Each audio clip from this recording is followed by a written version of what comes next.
দাউদ আলাইহিস সালাতু ওয়াস সালামের সময়ের কথা বলতেছি, খেয়াল করে শুনুন।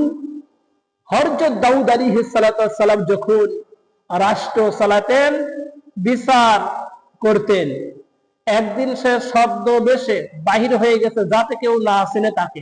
এমন ছদ্মবেশে বাহির হয়েছে, কিছু কিছু গ্রামের মাঝে যা বলতেছে, বলো তো তোমাদের দাউদ নবী কি রকম? সবাই এক বাক্যে বলতেছে তার সবচেয়ে হলো বিচার আচার চলাফেরা সবচেয়ে ভালো।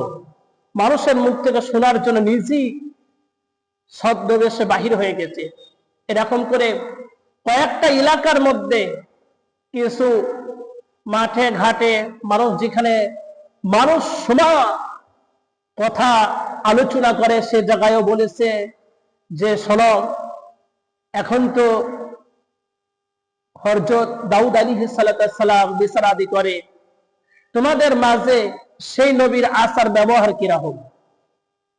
কিরকম ভাবে সে বিচার করে। সবাই এক বাক্যে বলেছে যে সবচেয়ে দাউদ আলাইহিস সালাম সবচেয়ে ফয়সালা দেয় একবারে সঠিকভাবে, কারো প্রতি জুলুম করেন না, যেটা ন্যায় বিচার সেইভাবেই বিচার করেন। বলেন সুবহানাল্লাহ। তারপর পথের মাঝে আল্লাহর ফেরেশতা মানুষের রূপ নিয়েছে, রূপ লইয়া তার সামনে দিয়ে যাচ্ছে সুন্দর যুবক। হযরত দাউদ আলাইহিস সালাম ডাক দিয়ে বললেন, যুবক তুমি বলো তো দাউদকে তুমি কি চেনো? দাউদ আলাইহিস সালামকে? বললো যে হ্যাঁ আমি চিনি। বললো যে সেই ব্যক্তি কিরকম? বলতেছে খুবই ভালো, সব দিকে তার টন টাইট। একটা দিক যদি আরো কাজ করে, সে আল্লাহর আরো অধিক প্রিয় হয়ে যাবে। এখন তো প্রিয় আছে, আরো বেশি প্রিয় হয়ে যাবে। সেই জিনিসটা কি? বলতেছে যে বাইতুল মাল থেকে খাদ্য আপনার পরিবার খাবে জায়েজ, আপনি খাবেন জায়েজ, সব কিছু জায়েজ।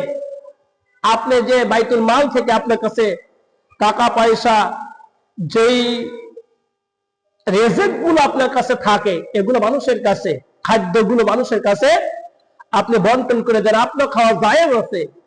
আপনি যদি একটা কাজ করে আপনার পরিবারের জন্য, যদি এই বাইতুল মাল থেকে, এই কোষাগার থেকে খাবার না নেন, আর আপনি যদি কোনো টাকা পয়সা না নেন, আপনি নিজেই কর্ম করে যদি খাইতে পারেন, তাহলে আপনি আরো অধিক প্রিয় আল্লাহর নবী আপনি হতে পারবেন। বলেন সুবহানাল্লাহ।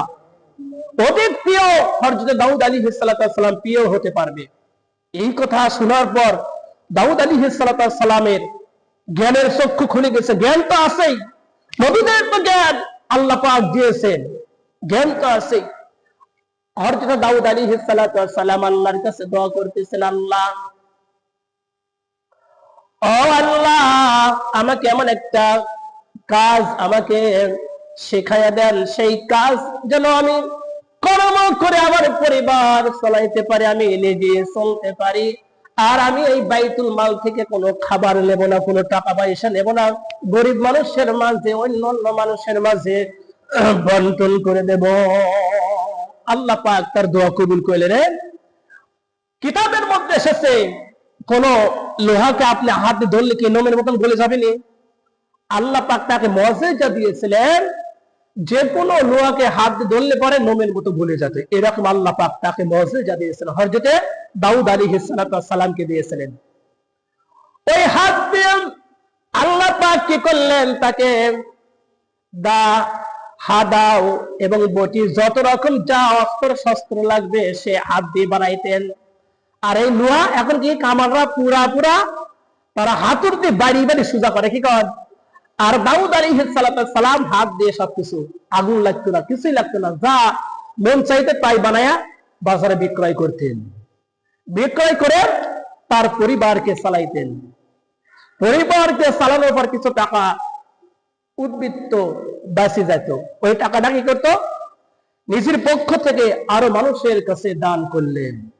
নিজে খাবার পর যে কিছু উদ্বৃত্ত, কিছু টাকা পয়সা, রিজিক তার কাছে অনেক হয়ে গেলেন, আস্তে আস্তে মানুষের মাঝে এইগুলো দান করে দিলেন। সেজন্য কোন ব্যক্তি যদি নিজের কামাই রোজগারের টাকা যদি দান করে, আল্লাহ পাক তার ওই কামাই রোজগারের মধ্যে বরকত দেয়, আর তার শরীরের মধ্যে আল্লাহ পাক আপদ বিপদ থেকে আল্লাহ পাক মুসিবত গুলো দূর করে। দান করলে পরে বালা মুসিবত দূর হয়ে যায়। এই জন্য হযরত দাউদ আলাইহিস সালাম নিজে কর্ম করেছেন, তাও আল্লাহর রাস্তায় গরিব মানুষকে দান করেছে। যেখানে দান করলে সওয়াব হয়, মসজিদে আপনি গরিব মানুষকে দান করলেন, আল্লাহ রাব্বুল আলামিন অবশ্যই কবুল করবেন। আল্লাহ রাব্বুল আলামিন যেন আপনাকে আমাকে যেন কবুল করে, বলেন আল্লাহুম্মা আমিন।